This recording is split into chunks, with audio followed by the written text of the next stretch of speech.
Assalamualaikum warahmatullahi wabarakatuh. Bapak, Ibu, saudara-saudara sebangsa setanah air, pagi tadi saya telah memimpin rapat terbatas secara virtual tentang Undang-Undang Cipta Kerja bersama jajaran pemerintah dan para gubernur. Dalam undang-undang tersebut terdapat 11 klaster yang secara umum bertujuan untuk melakukan reformasi struktural dan mempercepat transformasi ekonomi.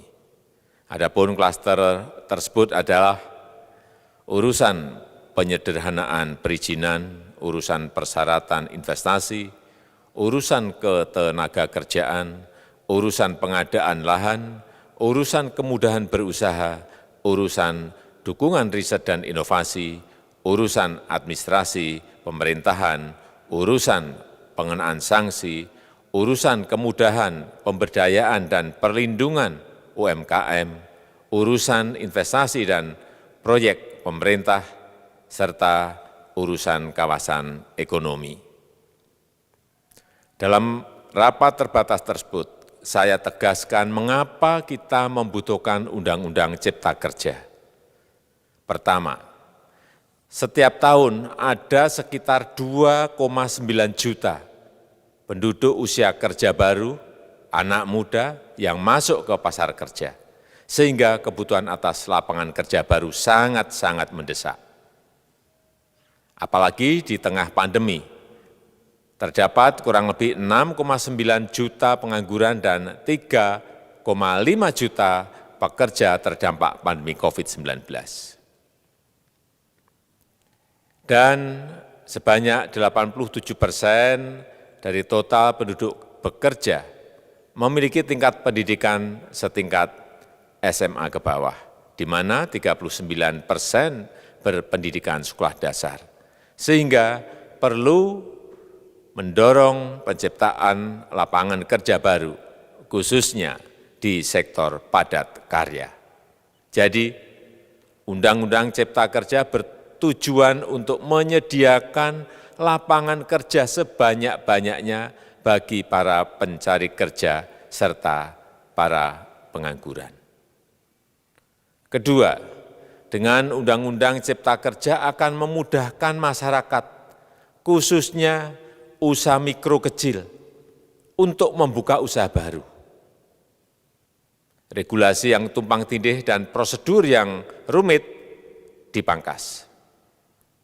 Perizinan usaha untuk usaha mikro kecil, UMK, tidak diperlukan lagi, hanya pendaftaran saja. Sangat simpel. Pembentukan PT atau perseroan terbatas juga dipermudah. Tidak ada lagi pembatasan modal minimum. Pembentukan koperasi juga dipermudah. Jumlahnya hanya 9 orang saja. Koperasi sudah bisa dibentuk. Kita harapkan akan semakin banyak koperasi-koperasi di tanah air. UMK, usaha mikro kecil, yang bergerak di sektor makanan dan minuman, sertifikasi halalnya dibiayai pemerintah, artinya gratis. Izin kapal nelayan penangkap ikan misalnya, hanya ke unit kerja Kementerian KKP saja. Kalau sebelumnya harus mengajukan ke Kementerian KKP, Kementerian Perhubungan, dan instansi-instansi yang lain, sekarang ini cukup dari unit di Kementerian KKP saja. Ketiga, Undang-Undang Cipta Kerja ini akan mendukung upaya pencegahan dan pemberantasan korupsi.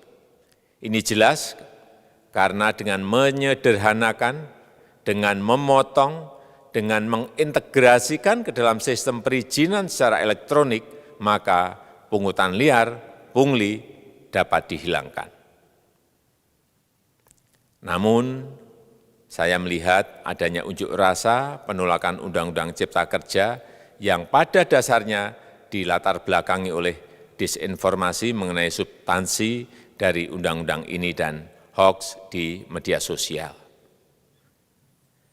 Saya ambil contoh, ada informasi yang menyebut tentang penghapusan UMP, upah minimum provinsi, UMK, upah minimum kota kabupaten, UMSP, upah minimum sektoral provinsi.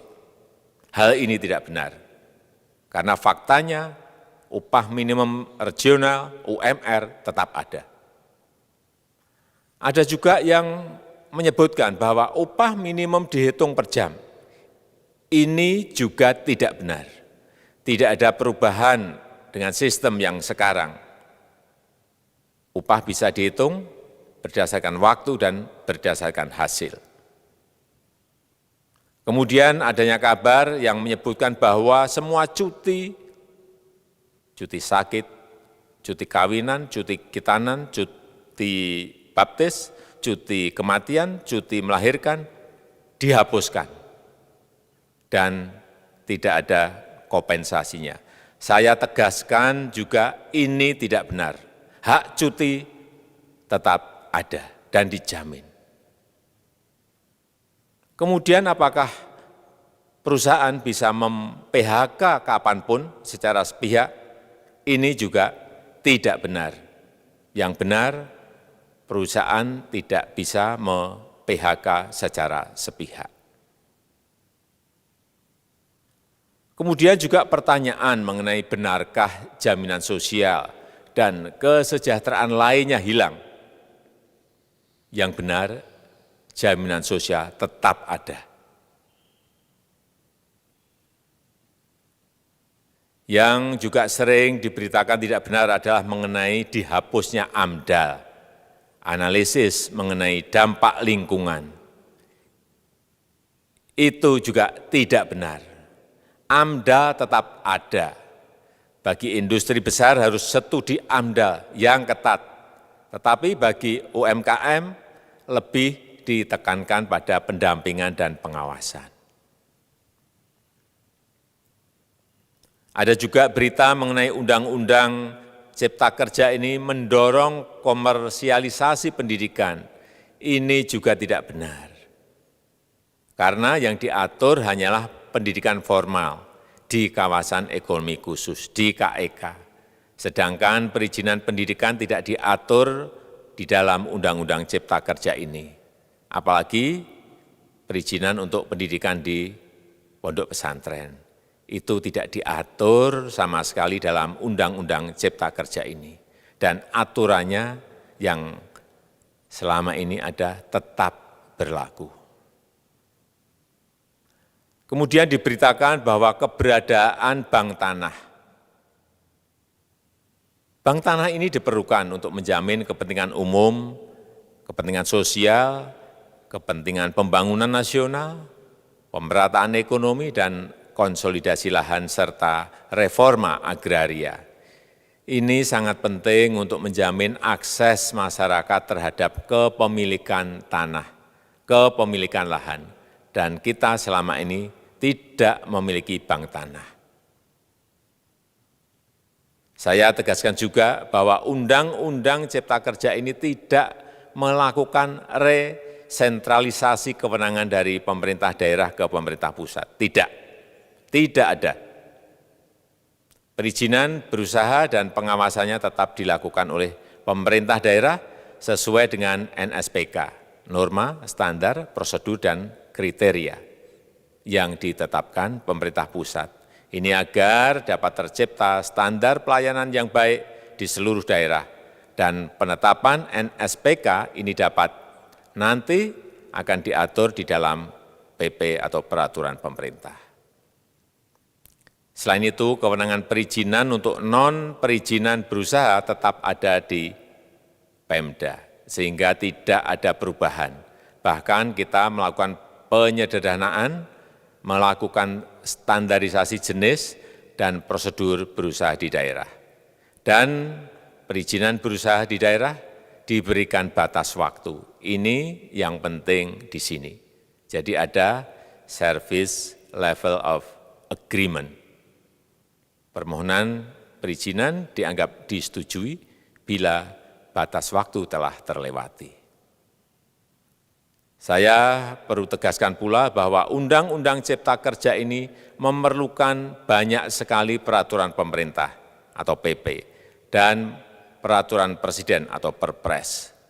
Jadi setelah ini akan muncul PP dan Perpres yang akan kita selesaikan paling lambat 3 bulan setelah diundangkan.